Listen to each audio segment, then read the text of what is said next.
Welcome to Life Expansion After 50. Today, I'm doing something a little bit different. I'm doing a couple of footwork drills where I actually time myself so that I can have a reference, but also anybody watching who's interested in and trying some of these things out for themselves, you have a reference as well. I'm using a basketball court. You can't see it now. It's blown out because of the exposure. I'm in the shade because the cameras get hot and stop working, but I'll change the exposure. You'll be able to see it. Now, the reason I'm doing this is because our biological age typically after 40 starts to decline and continues declining down to 70, 75. There's enough, and by the way, the life expectancy, which could be 75, 80, depending on what table you're looking at, is actually not accurate for somebody who's over 50 because it includes all of the births and deaths from zero on, and it doesn't adjust the math as we get older. So if you look at a reset table for 50 years old, you'll see the life expectancy is more like early 90s, and by the time you get there, it's probably going to be more like 100, 104. So this is important because we can either live our lives just waiting and slowing down, continuing to decline, or we could turn things around and turn it into something and make our second half of our lives the best half. And that's the objective of this. So the reason for the physical part, this work is not all physical. I have 7 fitness areas: mental, physical, spiritual, emotional, relationship, professional, and financial. But the physiological is a big part of it, which you'll get to understand more and more and more through my lens. I'll actually be doing an overview of the 7 fitness areas this afternoon, or I'll do an overview of the 7 fitness areas after the initial footwork setup. And what I'll do is I'll be doing the time drills, and then I have to take some recovery time. And while I'm doing the recoveries, when I'll talk about the 7 fitness areas, I've used this format over the last 6 weeks. I did mental area twice, then I did the physical area, and then spiritual area, and then mental area, emotional area. So this is actually the 6th one that I'm doing now. And today I'll do the overview because I don't spend a lot of time on relationship, professional, and financial in these kind of formats because it's more personal. Whatever that person's quest is what parts of the relationship, professional, financial. The big thing is having agency and personal leadership in the beginning part, the part that we control, the agency and personal leadership. So the reason for doing the connection to footwork drills and the anti-aging is that the same benefits that we get from sprinting, and you can look that up, health benefits of sprinting, anti-aging benefits of sprinting, but you'll see things like human growth hormone, testosterone, estrogen for women after menopause, AMPK, which has to do, it's like an energy modulator, has to do with metabolism. It can improve potentially, I'm not making claims out here, but potentially insulin resistance. We have BDNF, brain-derived neurotrophic factor, which is the health and building of the neurons, which is important. We have 100 billion of them. So anything that's good for the neurons is good for us. And then we also have mitochondria, which is huge. So mitochondria are like mini organs inside the cells. Life is kind of fractal. You may have heard the thing, if you want to understand the macro, study the micro. And it's because things are so fractal. And so the way our bodies have organs inside to make them work, the cells have mitochondria, which are like organs. There's almost 100 different ones. And so those improve. Now, what happens is starting around age 40 and then before, but we start noticing around age 40 with the need for more recovery, we'll start to see a decline in our age or our physical health, our biological age, if you will. Now that decline starts in the 40s and it can taper on down to the 70, 75. And as I mentioned, the life expectancy is actually misstated if you're 50 or over because it doesn't adjust. The life expectancy tables, for the most part, late 70s, early 80s, depending on the year you were born, etc. But those life expectancy tables start at 0 and they just continue. They don't adjust as people get older. But if you look at an adjusted life expectancy table, which are available now, they weren't available 20 years ago, but you'll not online. You'll see that at 50, you have a life expectancy that's more like early 90s. Now, the connection is that by engaging in activities that improve those things, as I said, mitochondria, testosterone, human growth hormone, serotonin, dopamine, glutamate, acetylcholine, the neurotransmitters. By improving that, we extend this biological aging, this line out. And there's enough research out there that says we can make this line not quite horizontal, but close to horizontal out past age 70 and easily into 75. The research is already there saying that. What I'm doing is running an experiment over the next 20 years to see how that plays out, and can we extend that line out past 90, at least for me. Obviously at that point I'm not really going to care much, but I do think that I have a priority, or I should say I have an objective that in my 90s I'm living those 90s in a healthy, fulfilling way, and I'm not frail in any way. I'm not limited by my mobility, and that I can still move around and still do the things that I love to do. I love to ski. I love to ride motorcycles, snowboard, exercise, whatever comes up, and riding bicycles. And I know many people in their 70s and 80s who do that and do it very well, which tells me it's very possible. But what I'm doing is pulling it all together to explain why. So it starts out with the footwork drills. Now I've got the cones set up already, and what I'll do is exercising to warm up. Just take a look, make sure I've got my setups done, and a last check on the technology, the audio and video. So it's a very interesting thing when I go outside, that it's often that things disconnect. So I like to double check, and that's what I'm doing now. And then what I'll do is set up my other cameras.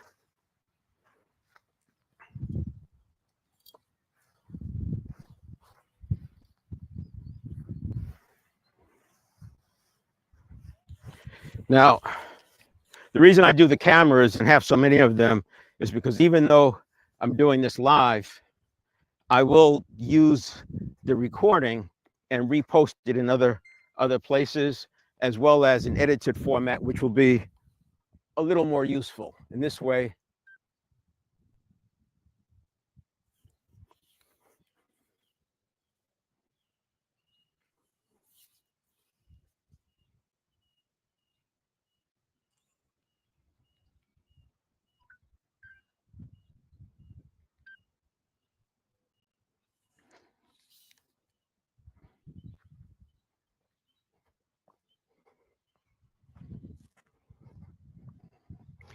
I'm not just limited to what the video that I captured during the event. I can actually show some different angles and make it a little bit more interesting. And I also use it as B-roll.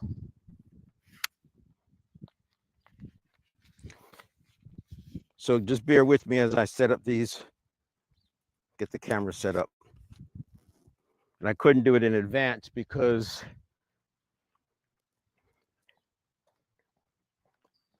it's hot out here. It'll be probably mid 90s, high 90s today.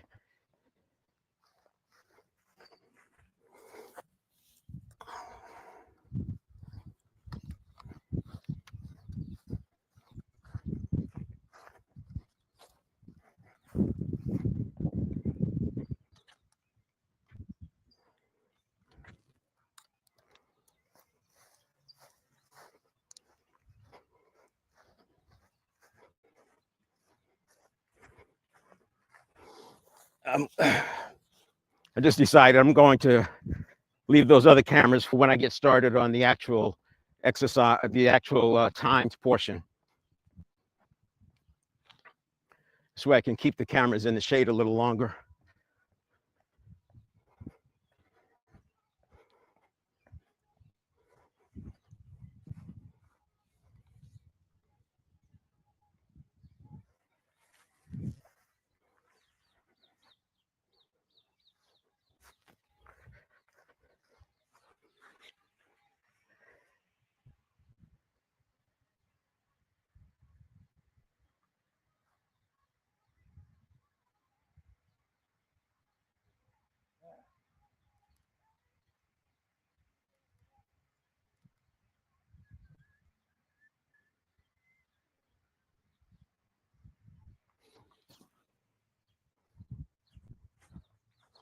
All right, so the basic warm up. Now, what I didn't tell you is that what makes this work is, hold on.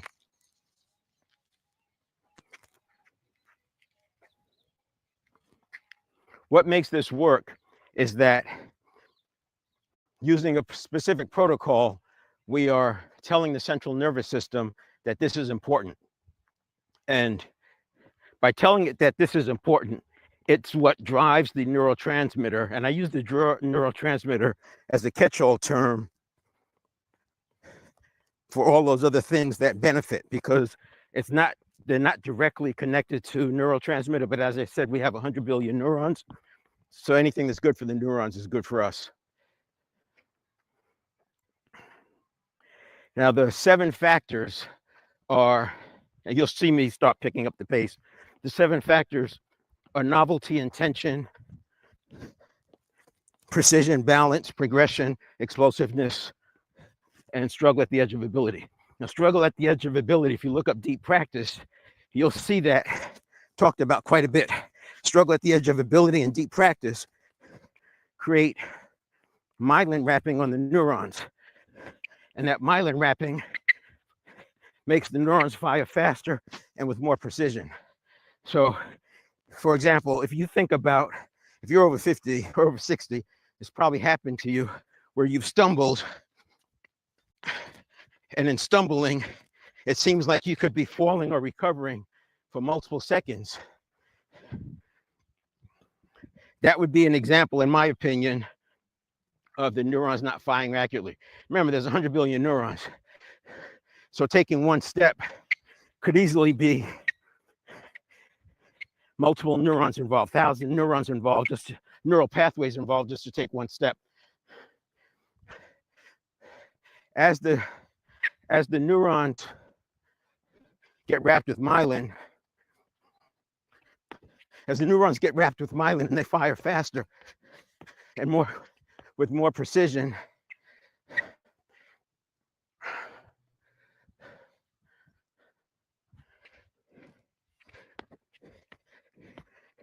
that leads directly to skill. So deep practice is a way to drive skill. Now, the myelin does not degrade on the neurons with lack of use.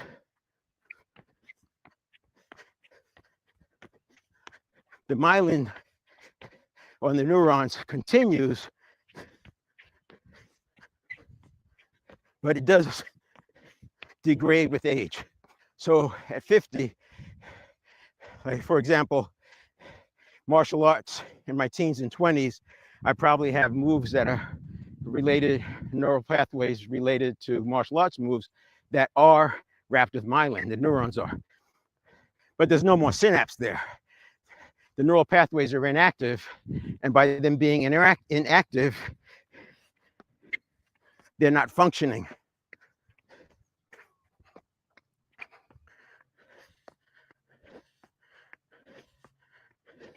And what I'm doing here with these footwork drills is I'm reactivating old neural pathways, the assumption being that the myelin is still there, but the synapse is gone. So the brain does not make excess neurotransmitter. It makes as much as it needs. And there's 2 things that come into play. One is homeostasis. So the body's always working on stabilizing. It wants to be at a steady state. And that steady state means that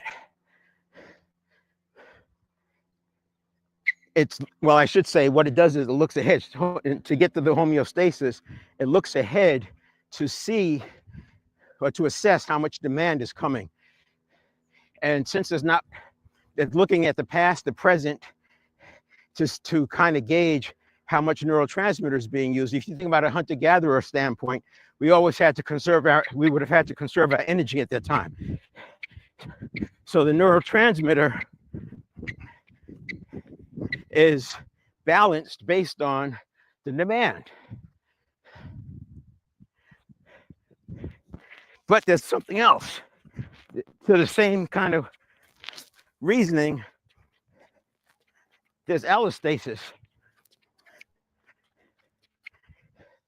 And allostasis is looking at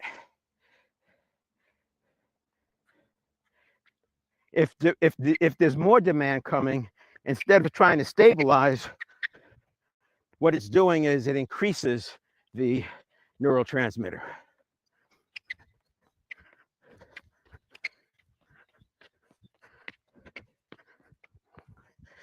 So what I've been doing here, you can see some of this is just self-explanatory, but most of these drills include some of the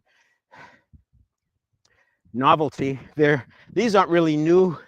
Doing it on concrete is new. I usually do it in the grass. But I do change things up a little bit. I'll change the spacing. So we have the novelty, we have intention. So in this one, my intention is I'm trying to put my feet in the middle between the two cones. And the overall intention is preparing myself for the speed runs later on. Now, the second thing the third one is the precision. So again, this is requiring precision because I have to get in between the cones without kicking them. So there's some precision there. Balance may not come into play, but I can certainly add balance by doing a 1 foot. And I'm also adding some explosiveness, which is the 6th one. So the 5th one is progression. Now the progression, an example would be going from here, instead of just stepping into this space, I'm stepping into the 2nd space or the 3rd. I started this 5 or 6 weeks ago. I couldn't make it to the 2nd space. And now I can sometimes make it to the 3rd space. Example of progression and an example of explosiveness, because I'm having to explode off that outside leg. So just in 6 weeks, I've been able to do this. My argument is that, and based on the research, is that it didn't improve because of muscle.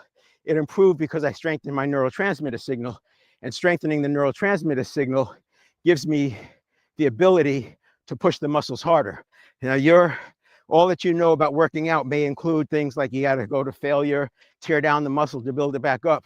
Well, by the time you hit 50 and 60, and especially 70, oftentimes the neural pathway signal is not strong enough to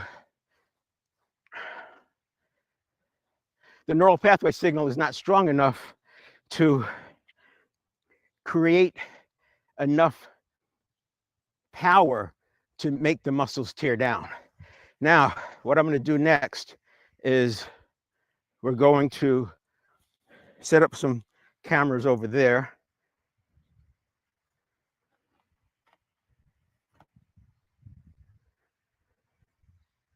And let's see, let me get my setup right. We've got the crop, and we're going to do 90 degrees. We're going to do a little zoom.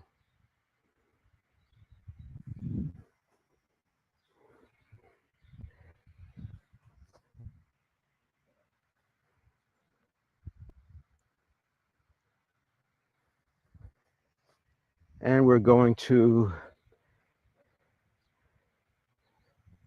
do auto exposure. And then on here, everything looks like it should be good to go. Let's see, we got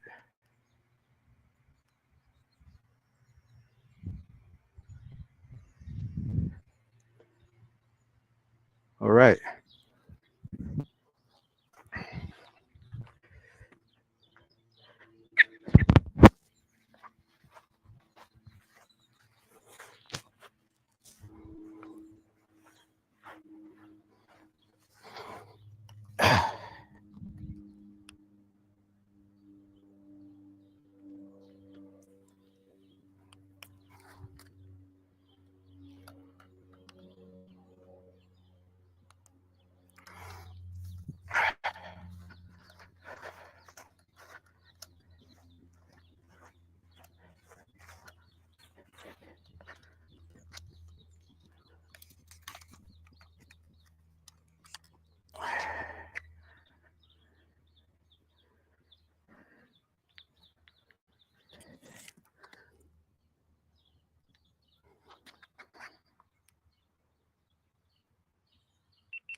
there's another reason for all of the cameras is because of things like heat.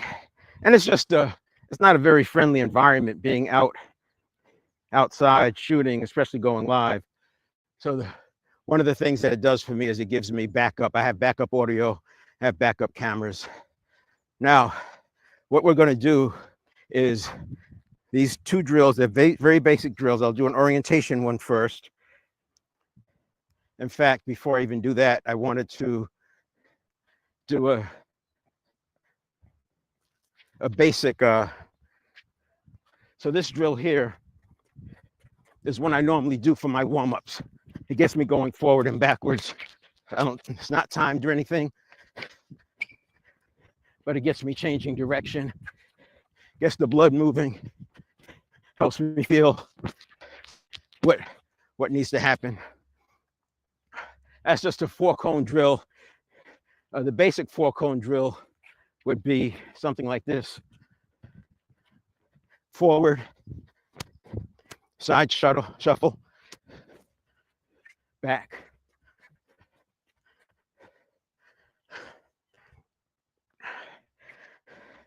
Now, you see I'm already out of breath. By the way, I'm 70, so that gives you an idea of what's possible. And I'm only saying that because 2 months ago, I couldn't do some of these drills.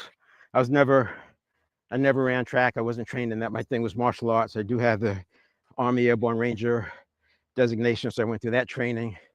I've trained with Navy SEALs, so I've had a chance to see some things. And again, the martial arts, but none of that helped me with this. I had to just do research. About 15 years ago, I started sprinting to improve my speed on the marathon. And then I found out that there's all these benefits of sprinting. So I would sprint on and off for a couple of months at a time through the years. And one of my objectives is to, this summer, get to my sprint time from 5 years ago, using the same distance. And it was just through a process of more and more research that I discovered that the same benefits that are attributable to sprinting, you can get them from the footwork drills and some other things, hence the 7 factors.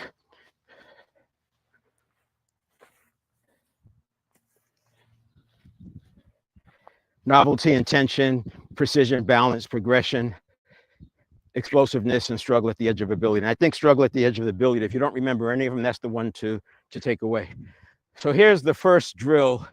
It's basically going to be, I run out here, pick up a cone, and return it to here. And then I do the next one and the next one. And this cone, 1, 2, 3, 4, is halfway distance between here and the 3-point line. And then I put the 4th cone out on the mid-court line. So this way, if you are at home and you want to try some of these same setups, you can. So this one, I'm not going to do a orientation because it's a lot of running. I'm just going to do a slow, well, I should say, I'm going to time it. We'll see what happens. So, and this cone is only here because this is where I have to put the other cones. I'm going to add precision in there by placing the cones exactly next to the other one.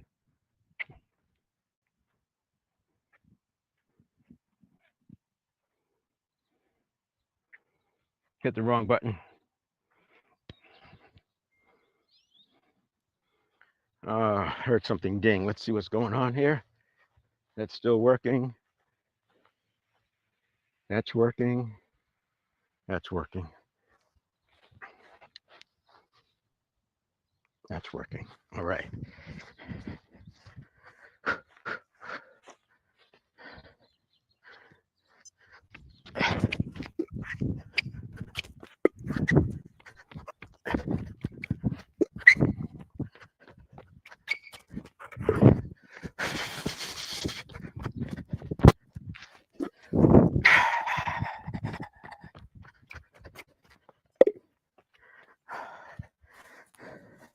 That was 18.8.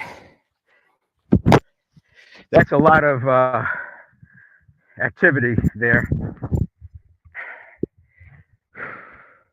All right, so grab some water, and then we'll start doing the 7 Fitness series.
The 7 fitness areas.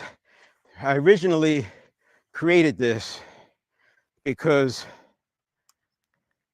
I had actually experienced losing everything. I had a motorcycle rental business. I took my entire life savings, used it as an investment, essentially turned it into a, turned it all into a 401k, and then the 401k invested in my motorcycle business. And I thought, I was on top of the world. It was going to be my forever business. I was just going to ride it out into the sunset. But, a series of things happened, and one being COVID. It was an international business. People used to fly from around the world to rent my motorcycles and take them across the country. The people in Australia and Europe and South America as well, but they liked coming to the US because of the long open roads. I did sport touring, so I lived in the mountainous areas. San Francisco is where I was out of, and you had twisty roads all over the place. So everything seemed perfect. San Francisco was one of the top tourist destinations in the world, and everything was working fine until, like I said, a series of things occurred, and one of them, I see I'm still washing out here. Hold on a second.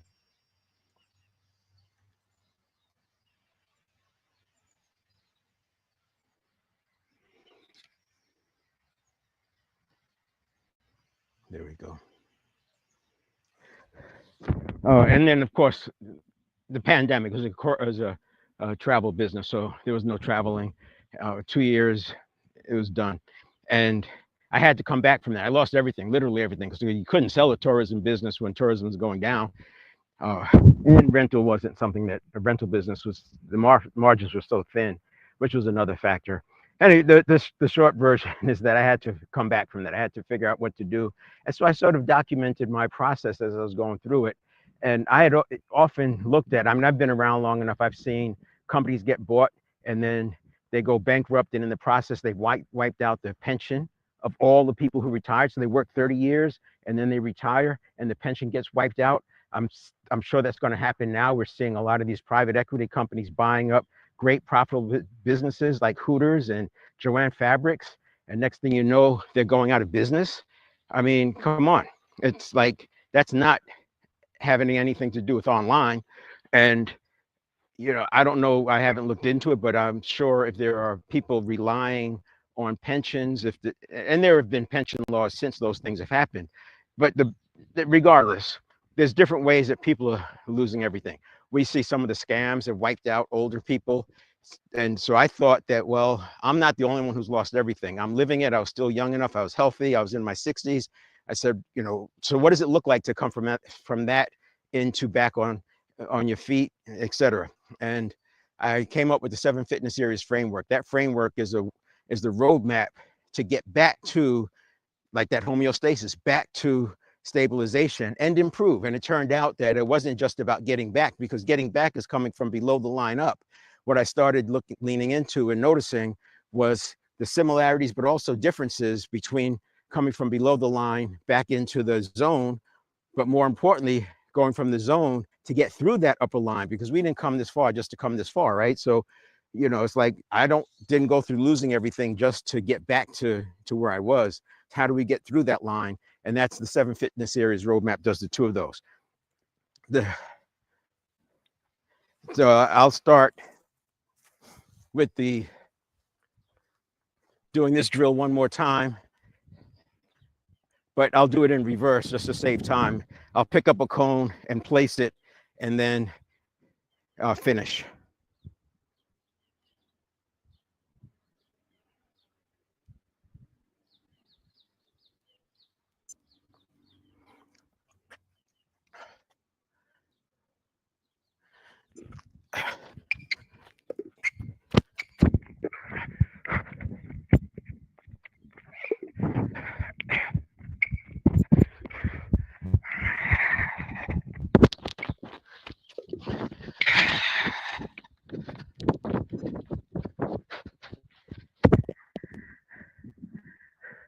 I don't know if you saw me almost stumble there.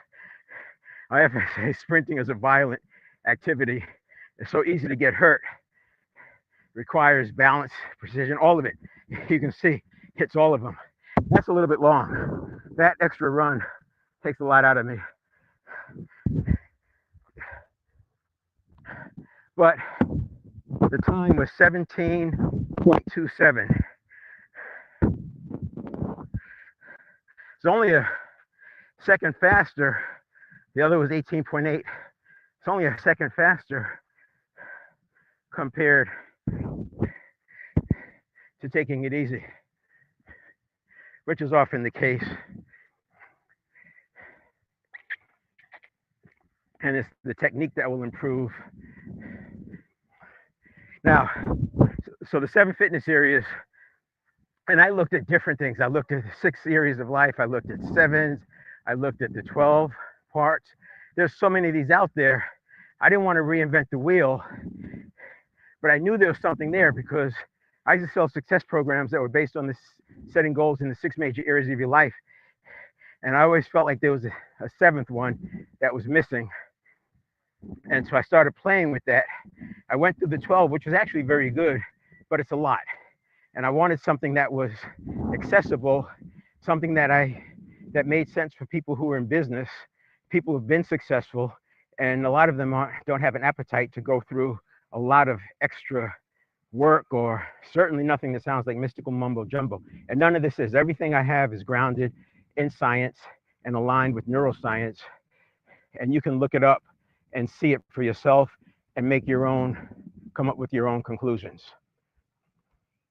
Now, the 7 Fitness Areas are mental, physical, spiritual, financial, and then mental, physical, spiritual, emotional, and then relationship, professional, and financial. Now, the first 4, mental, physical, spiritual, emotional, are within our control. This is where our agency and personal leadership is. This is where we have access to that powerful present moment, and it's where we need to spend our time. When I say running laps around these first 4, the idea of the running laps is to get better and better, to move from unconscious incompetence to conscious incompetence to conscious incompetence. To conscious competence, and then to unconscious competence. That's the idea of doing the laps.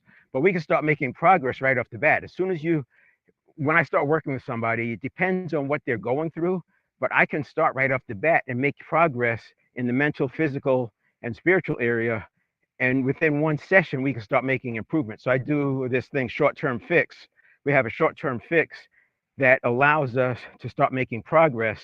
And if there's a quest, we can even do a short-term fix for the relationship or the professional or the financial, depending on what their quest actually is. Right now, I'll go through each of those 7 areas on the next round. Right now, I'm going to do another drill. This one takes actually longer than the other one. This one's probably going to take me in the mid-30s, so that's about twice as long. But the runs are shorter.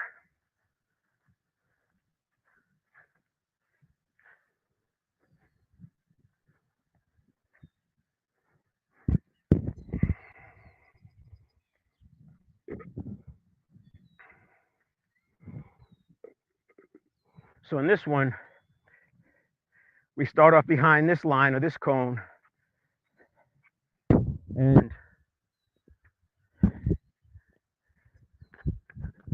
we pick up a cone, put it next to that one. There's 5 cones. You see the precision, a little bit of balance to stop and pick it up, a little bit of bounding, stopping and starting. And I'm gonna stop it there. That was 25 seconds. I did 4 cones in 25 seconds.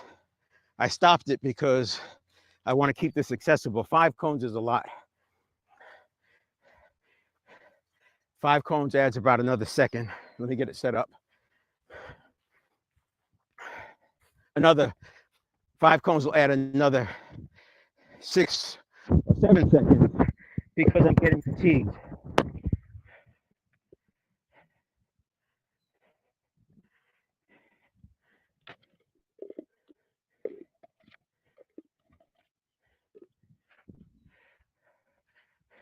So I may do 5 cones on the actual run. That was more like a orientation / warm up. Hold on a second.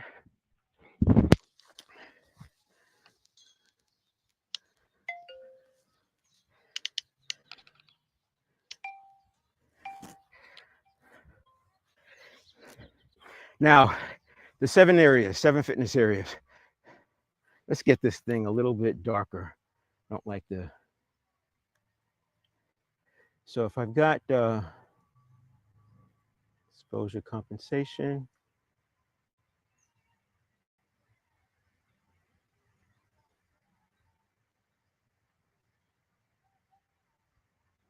All right. So I'll be a little bit darker, but you'll be able to see what's going on the course. Perhaps if I stand out here.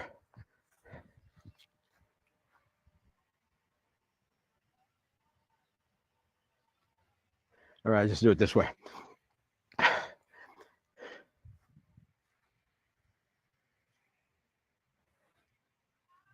So the 7 areas, mental. Here's what we have to do when I talk about doing the laps, and I go from unconscious incompetence, and then we have to get the conscious incompetence, and then conscious competence, and then making it automatic unconscious competence. And that's why we do the laps, because there's always another way. And this is as you get from below the line into the zone and then above the line and then continue. See, above the line is unfamiliar, so it's scary for people. A lot of people get freaked out because they get above the line, they get the cognitive dissonance because they're doing things they never thought they could do, etc. And now they're always looking for the other shoe to drop, and there's a lot of learning that happened in that above the line zone. And that's kind of I experienced that because I was above the line. I was making more money than I had expected. I was growing. I was the rookie of the year. I was the top franchisee for all franchises worldwide.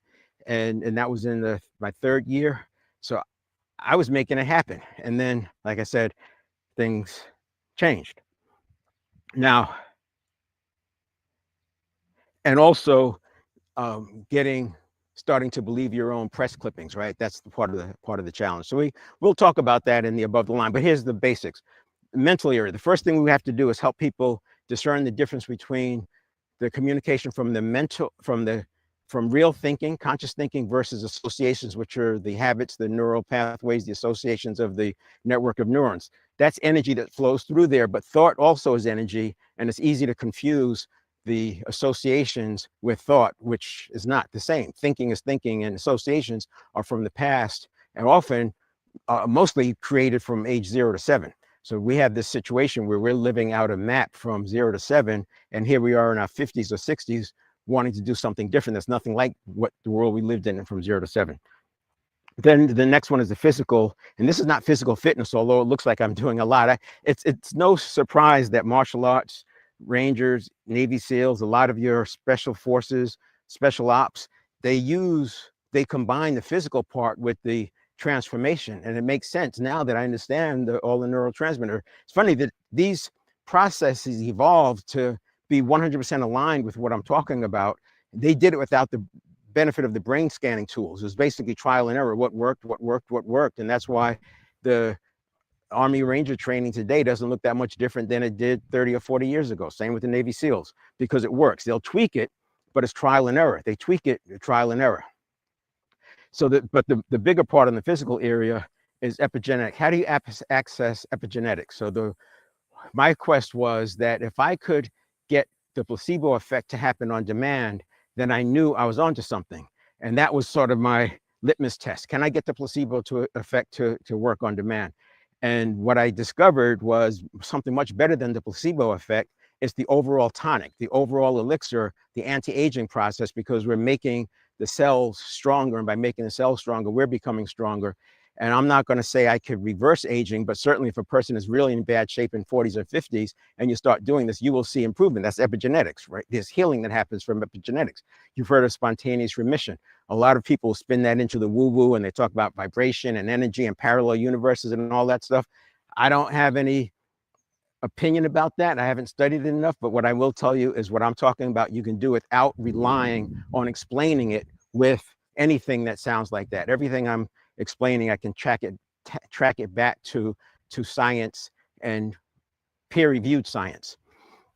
And then you have the spiritual area. Spiritual is awareness, and then more so, but awareness of awareness. So we're aware that we're aware. We've all been in that situation where we've been aware of something, and we're doing something that we said we weren't going to do, and yet we're doing it anyway.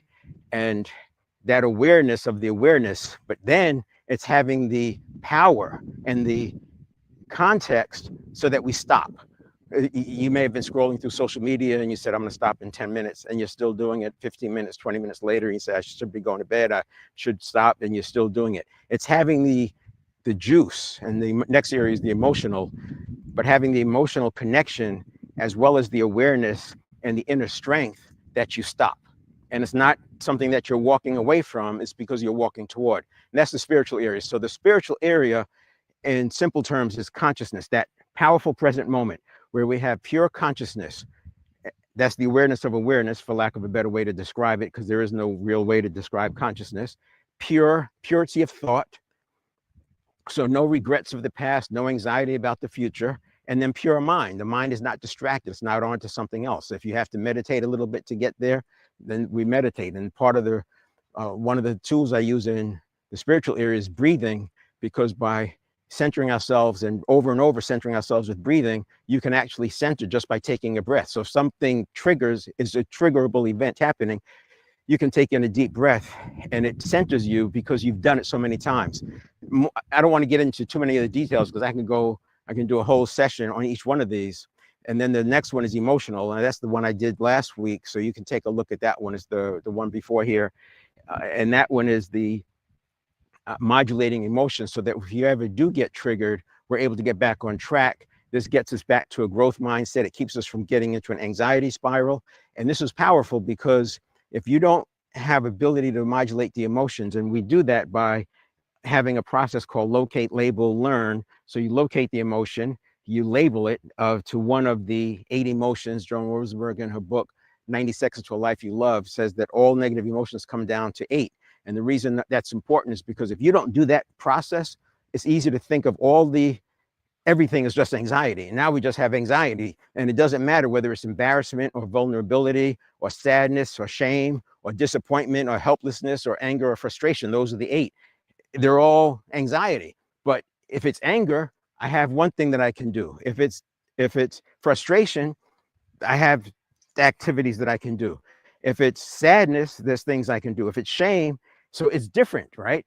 If it's helplessness, if it's disappointment, if it's embarrassment or vulnerability, there's always something that we can do for one of those. But if it's all just anxiety, we don't know what to do. So that's a short version of that. You can see more in that. Then if you go out to the podcast, Life Expansion After 50, occasionally I'll go through and do the 7. I'll do that coming up.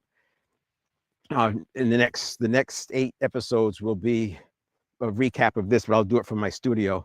And then the next ones are, so the emotional is the gateway to the right side. So you have mental, physical, spiritual, emotional. And then on the right side, we have relationship, professional, financial. As I mentioned, I don't go into those a lot because they're more about what the person's quest is, and I have to ask a lot of questions, and it's looking for those blockages, etc. But we'll come back to the relationship. I'm starting with relationship. I'm going to do the drill again.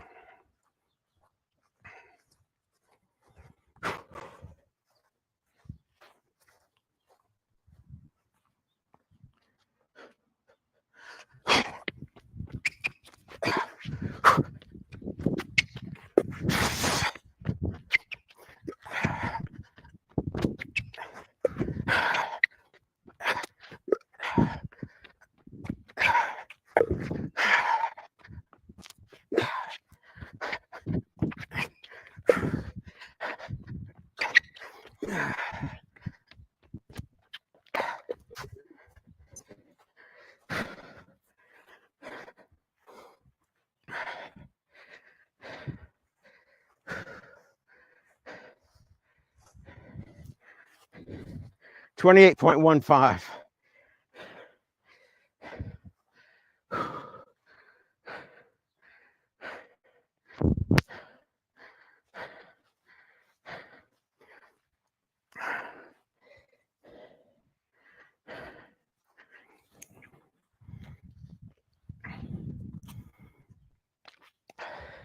So I don't do those drills regularly. I do a variation. I alternate one and then the other, where I was once a week. Oh man. So you didn't have the exposure right on that one. I'll have to do it again.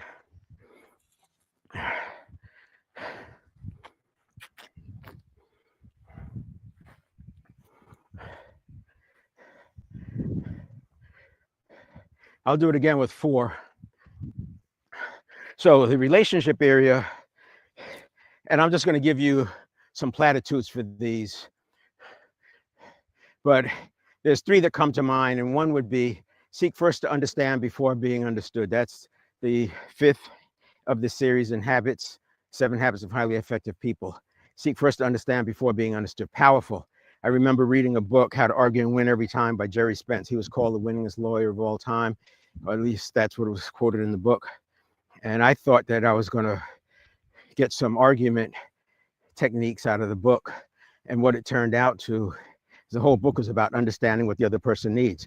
He understands what they need so much better than they do that he's able to get a settlement that works, that they accept, because he's really tapping into what they want. You can't do that if you're so worried about your own self. So seek first to understand before being understood. And then there's the other one that's similar to that. Once you do that, then you do unto others the way they would have you do unto them. That's a switch up on the golden rule. Instead of do unto others as you would have them do unto you, it's more like a platinum rule: do unto others as they would have you do unto them. But you have to first understand them. Seek first to understand before being understood. And then you can do that. You have to have a conversation, and that's where you can have 1 + 1 = 3. You get the synergy. And there's a third principle I'll use in the relationship area, and that's being comfortable with win-win or no deal. Most people, and when you start talking about relationships, most people know that eventually you're going to be talking about,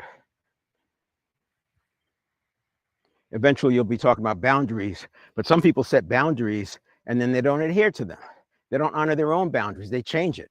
I used to think that this was all about people bluffing, but what I realized is that they're just in such a bad space that they're reacting. They're reacting. And I talk about this in stimulus response in the emotional area, that if you let your reaction become your response, then you have these survival reactions. So they get the stimulus, they get a reaction, which is to lash out or whatever, or to snatch or to grab or to attack.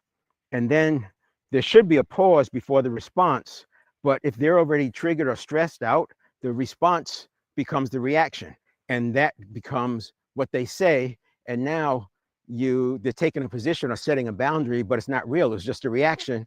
And then when they have time to think about it, it actually moves. So it's kind of a shift for me to see it that way. So now, but the point is, win-win or no deal, you have to be there in order to not really be vested in the outcome. And that's how you can get to win-win or no deal. And then in the professional area, I look at the self-determination theory. First of all, professional area is service first, right? Service. I look at purpose, service, and then the monetization of it. And I don't say that do what you love and the money will follow. I did the motorcycle thing. There was the passion business. It was supposed to work, right? But what I learned in that process is when COVID happened, it wasn't a purpose. It wasn't enough to keep me in the game and make me go through, eating cardboard for years until the rental business came back, because there was no purpose. It wasn't connected to purpose. My intention was always to come back around and bring the purpose into the passion. But what I learned is purpose first. You go after your purpose. And then once you have that narrow range of what's in your purpose, you make decisions within that and don't go outside. What I'm doing with my hands here is like the clock face. If the clock is 12, forward progress is 12, you go from 1 to 11. And that 30 degrees gives you that range that you can move in and still be on your purpose. Because as long as you're in your purpose, then you have the stick-to-itiveness that's necessary to make the professional happen. And then it's about service based on what other people need and want and are willing to pay for. And that's how the monetization can happen. And then you have the financial area. And there's so much to be said about the financial area, but I would say take the long approach. Compounding works. There's a cost of money. And if something sounds too good to be true, it probably is, because there is a cost to money. If something's that profitable, the smart money would move over and start doing it. It doesn't mean that all the ideas are gone. It just means that there might be too much risk in the beginning for somebody to do it. So if you're doing it as the benefit that entrepreneurs have is that they can take the risk because they don't have anything to lose or have much less to lose. But once you have enough capital, then capital preservation has to kick in. And now you're sitting there with too much risk, and eventually you get wiped out. I've done finance, I've done futures trading, options trading, shorts, as well as regular investing. And I've had some very, very good years, very, very good days, weeks, months. And what happens is to have those constant double-digit returns, you're taking too much risk, and it's so easy for something to smack you. All right, so we're going to do this one again with the proper exposure. I'm going to do 4 this time.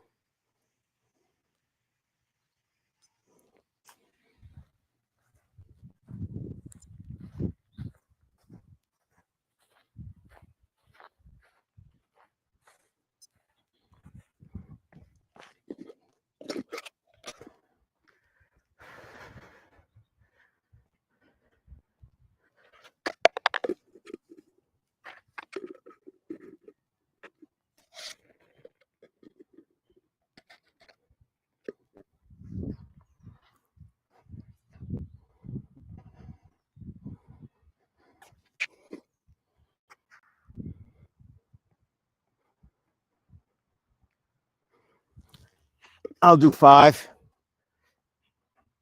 I may have to take it easy. So I had 28 the last time.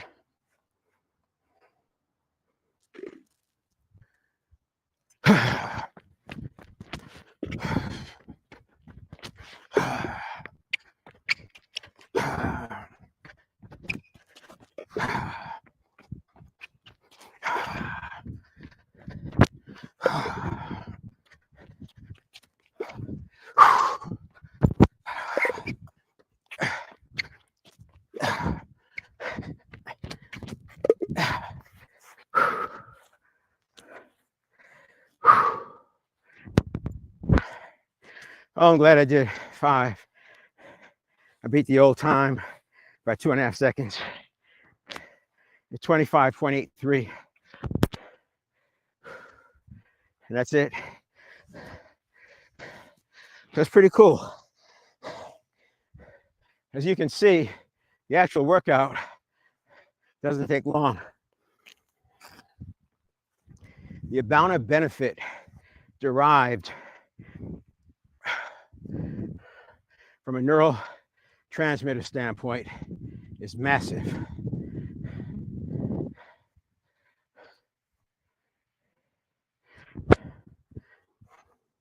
And by strengthening the neural pathway and that signal, I'm now able to push my muscles more. So what I'll do after I hit my 2 months, my signal should be stronger. And the next quest will be to get back to a prior lifting. So 10 years ago, I was able to bench press 285. I don't think I'll get there again because I'm not willing to weigh as much as I did. I was 205 pounds at the time, and I'm not willing to weigh that much. And I'm not far off there now. I'm high 190s, and I'm working to get to 185. And so there's going to be a lift amount that's accessible to me in the near term with 185. I know that I could get back to 285 given enough time, but I want to see what I can do by fall. And if I can, I just want to see what I can do. But the first part is strengthening the nervous system signal, and the next part is strengthening the muscle. So that is it, really. Let's put this on scene, right? All right, that is the 7 fitness areas, high level. As I said, the relationship, professional, and financial, we use a lot of self-determination theory aligned. I actually have a dynamic leadership center. That's the real business, dynamic leadership center. And we have to start with agency and personal leadership. That's the connection. The life expansion after 50 is just my own passion thing. So there's my passion and purpose. You can see that they're more closely aligned now. Passion.